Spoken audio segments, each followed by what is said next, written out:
thay cho này nó ok sao thế sao con nồng hả anh cho con tay con ngồi thay con luôn có phải cười nhá con nồng hả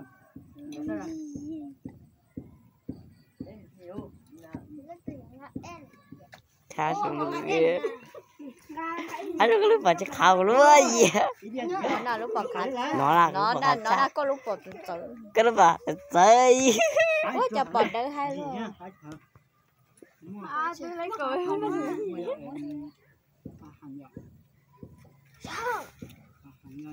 tao là mà con nồng gì chơi chơi phải nói thế tài thấy chưa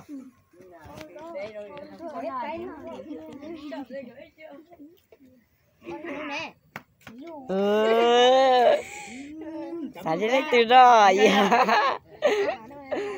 tôi chấp vào đi cái lấy đeo làm cho thế lậu à yeah sợ cho anh chị hả gì á cho anh chị tay nói thế tài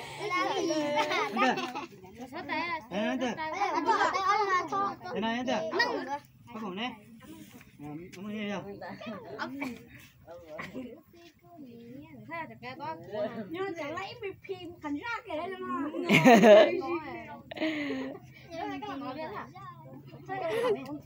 chả là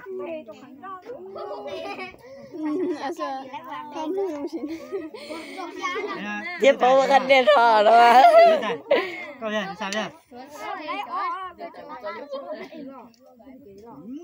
phải cái rồi ít tiền gì hả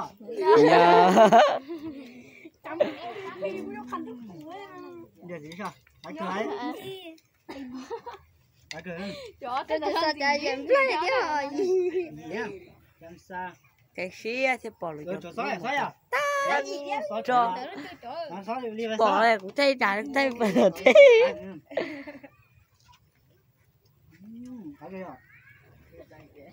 bắn nó nữa bắt rồi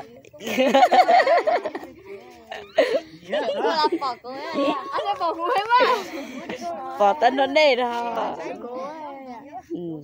gì đâu sao tay nào vậy nè tớ được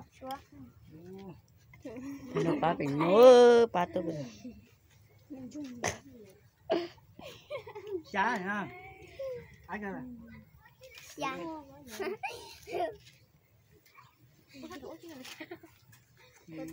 ba là nó đi buồn gì đi anh vừa chỉ cá thì cũng ti lo chứ hay à thân họ anh họ anh cứ đợi đi rồi anh như à ba phải ôm món à gì người đã có giờ ba phải ôm món nào ba ok sao chứ thôi thôi rồi nữa thôi tôi chia má sai tay rồi sai tay rồi dạ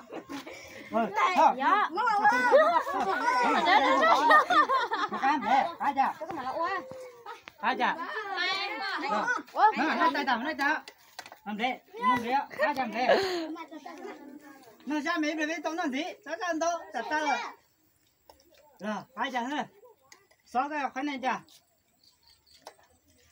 khoai này chả gì à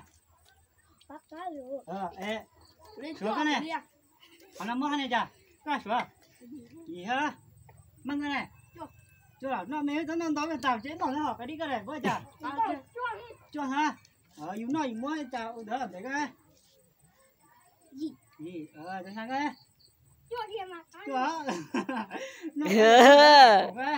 anh nói ba đâu có tròn rốt mà nói tay nó mẹ được cái nó gì tay để cái tay vào để nét tay chế nung này hả để xài cái nó tay ra thấy chưa nuôi cho gọi cho mà thế gọi cho nuôi cho ấy nữa và cái này lọt tài ơi mua cái này gì nhá còn cái này nuôi cái gì gì đó mang cái này gì đó thấy cái này gì đó nhưng mà cái này lọt lấy cái này mẹ nữa để xuống cái này gì hả Ô, Chẳng lẽ có cái gì nữa à mẹ? Gì á? gì hả ô Ôi, tao cái ông rồi cô. nè Sao sao à? sáu cái này gì hả ô này một cái lớn rồi đấy gần lấy tí đấy Đâu cho? sao rồi nè sao mẹ sao tôi phải chịu chết rồi Ôi, nó đã bắt à? Con chùa chứ. thay được hả đây đó xí xấu đâu mà nó Cái thằng đó mò, nó ra đã có. ôi có lý có sao có lý có sao sao á Mini cái con chùa à? bắn nổ bài. Ôi rồi mỏ cá thấp lấy. Học từ rồi. Rồi mò cái con đó. Chúng ta lôi nó chở. còn cái này cái này cha cái này gì cái gì Ngay gì tao phải để nó tiền còn nhá anh không kìa. xa cái trả Ô, cứ dám cha mày hết sẵn sàng tôi cả đi. Còn đang cái gì á? Buồn.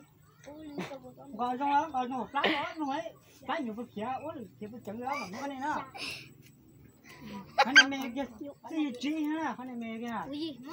gì á gì ơi Dạ.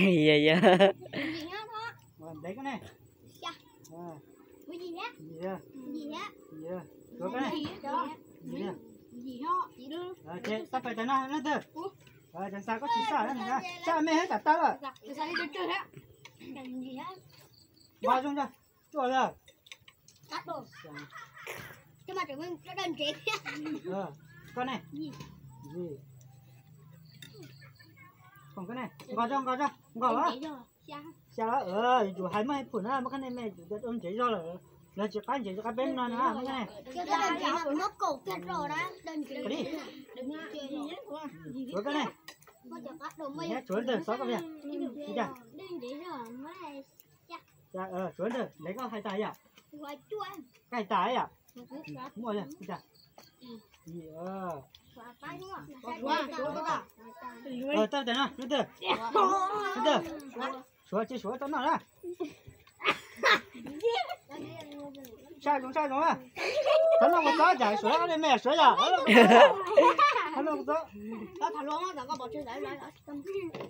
Giờ sáng nay giờ cho con chị cùng cho nó bán ai nó giờ buổi sáng này chưa làm chơi chưa. chị cái mua cái tổ tông ở đây là sao ở đây tôi sao hả Cái này. Ít là cũng chỉ cũng tỏ ra. sao bây giờ Sao đi xuống rồi. cái đi cái này Cô cái hả? còn chưa gì sao cái này Mẹ gì rồi? Mẹ gì? đây Gì rồi bắt đầu. chúng mấy buồn đó Gì rồi sao? áo phông Cái chân đen gì rồi? tao nhá Cô thiệt cá rồi. tao nhá Cái nó. rồi nó nói chưa Mua sao đó gọi xong giờ ý điện mong chỉ chơi trong ý điện thì á ý điện chỉ chơi trong ý điện thì á sao đó là trong sao đó gì ô năng Gì á? đấy có thằng coi luôn đó thấy một cái rồi cái sẽ điện gì Gì á? chỉ rồi Gì á? Đơn trẻ á. xa Đơn trẻ. xa Chưa? Nhé rồi. chưa áo phông Yeah, đơn trẻ rồi. xa Chúng nó hồi ra cái này rất là của chưa cậu xuống từ to về khó khăn ta. Chưa?